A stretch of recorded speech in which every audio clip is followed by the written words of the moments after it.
Now, our first guest for many years played the role of Dr. Will Preston in television's medical drama Peak Practice, and he's soon to be back on our screens in Avenging Angels, a new 90-minute comedy drama for ITV. Please welcome Simon Shepherd.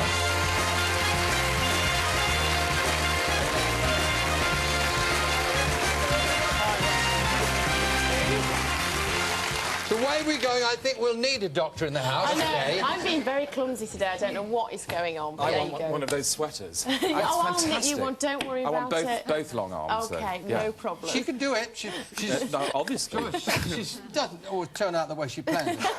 Now, you played the dishy doc, Will Preston, in Peak Practice. Yeah. He was a good guy. He's a really good guy. But now you've got this new Avenging Angels and you play Pete Thorburn. Pete Thorburn, who's not such a good guy. No, I would say he's a bit of a tinker. He's not exactly Mr. Pleasant, is he? No, he's not, and he's a great character to play. He was really a real tonic from Peak Practice. He was very, very different. He's very high energy. He's an advertising chief. And he's a horror. He is. Absolute horror. We've got a clip here. We don't usually show clips this early. This is him. Have a look.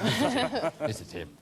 We really need to have a conversation. Yeah, let's just skip to the end, to the bit where you go to the toilets and cry, and I forgot it ever happened. No, I'd like to do the bit where we discuss this. All right. Do you want Brian on the account? No. Well, I do. There, we discussed it. Feel better? Why Brian? Because I want him to notice me. I don't actually have to explain myself. I'm the boss. I make the decisions, you accept them. I tell you what to do, you do it. That way, we maintain a harmonious office. Now, off. You can't come in here. That's all And the lovely Jessica Stevenson. She's very good, How yes. can you be like that to her? No, this character can. He can. It's a wonderful part. Yeah, if by nature you're quite a nice chap, it must be fantastic to get your teeth into a character like him. They're the best parts. Yeah. The ones, I mean, he has all the good one-liners in those office scenes, and poor old Jessica, she just, I mean, she gets her own back on him, but she just has to react to this monster, actually. It is a really good script. Is it just a one-off because it's 90 minutes, or will it develop or maybe blossom into a series? I don't know. I mean, it's absolutely open-ended, and it's a sort of caper movie set in an advertising world. It could go into a series, and I would love it to, because it's, for me, it's a smashing departure. It looks like another JR, he does. He looks like Oh, I think that character someone can you'd grow love and grow. to hate. Now, we've got to talk about Peak Practice, because you were there for 7 years, you played the Doctor. Yeah. And you walked away from that, but... You walked away for, what, a couple of years in the middle of that? Yes. I walked away for 3 years in the middle. Why did you leave in the first place? Because I felt Kevin Whately and Amanda Burton and I started it. They left. I did a year after they left. And then I suddenly thought, actually, I didn't become an actor to just play the same part, however great the part, however great the series. So I nervously left and then was offered a huge amount of work. I left on the back of a thing called Bliss, and then I did a film and several teleseries, you know, guesting in various different things.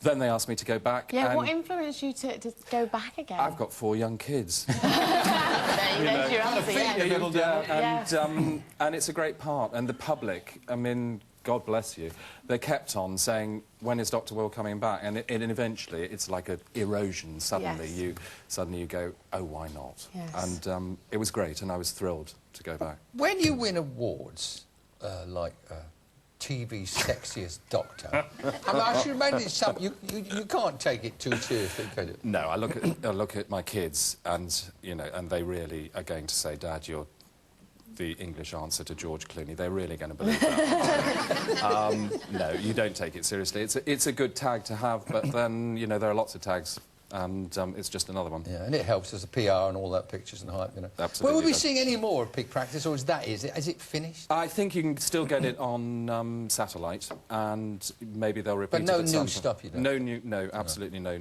new Peak Practice. I guess you were always going to be an actor because you were brought up in Stratford-upon-Avon, right near the Theatre Royal.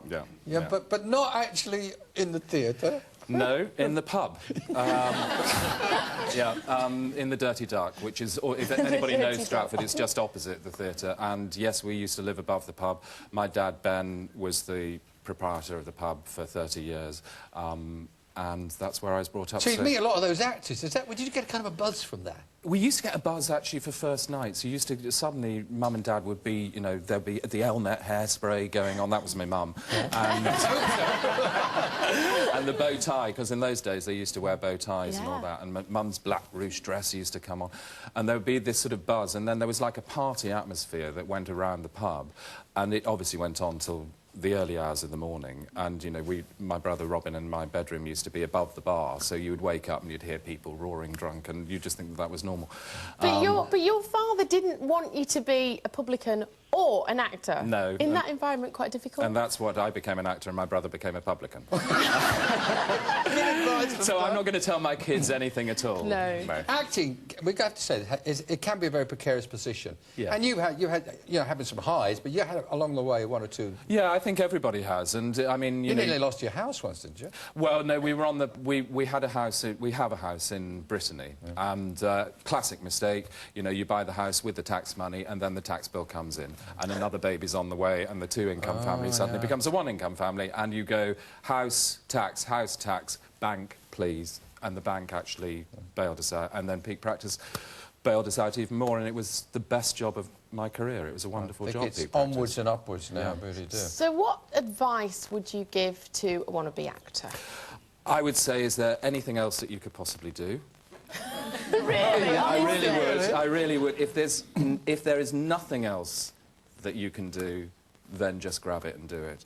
But it's... Well, you know what it's like. You know, it's an extraordinary world. It's really privileged. I'm really happy to be in it, but it's better than working, isn't it? It's much better than working. And you get to meet you lot. Aww. Good luck with Avenging Angels. Thank you very much. Simon Shepherd. Thank you. Thank you. Thank you. Brilliant. Thank you. Nice to meet you.